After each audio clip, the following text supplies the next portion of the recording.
হরে Krishna everyone. তো আজকে হচ্ছে গুরু মহারাজের ৭৫তম ব্যাস পূজা মহোৎসব। মঙ্গল আরতির পর আমরা সবাই মাঠে চলে আসি। এখানে এসে গুরু মহারাজের জন্য ১ ঘন্টা ধরে জপ করা হয়। তারপর এখানে গুরু মহারাজের প্রবচন শুরু হয়ে গেছে।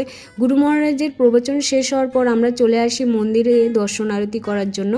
দর্শন আরতির পর আমি একটু ভগবানকে ভালোভাবে দর্শন করে নিলাম। তার কারণ হচ্ছে এত সুন্দর ড্রেসিং করেছে আজকে, ভগবানের দিক থেকে চোখ ফেরানোই যাচ্ছিল না। তো মন্দির থেকে বেরিয়ে ১ গ্লাস আখের জুস খেয়ে নিলাম। রুমে আসার পর কিছুক্ষণ রেস্ট করে রেডি হয়ে এখন যাচ্ছি হচ্ছে মাঠে। এখানে এসে কিছুক্ষণ গ্লোরিফিকেশন শুনলাম। তারপর এখানে দেখতেই পাচ্ছ অভিষেক শুরু হয়ে গেছে।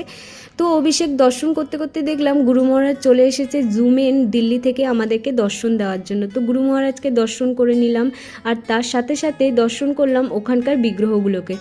অভিষেক শেষ হওয়ার পর এখানে দেখো গুরু মহারাজকে ৭৫টা কেক অফার করা হয়েছে, তার সাথে ৭৫ রকমের মিষ্টি আরও অনেক কিছু। হরে কৃষ্ণ।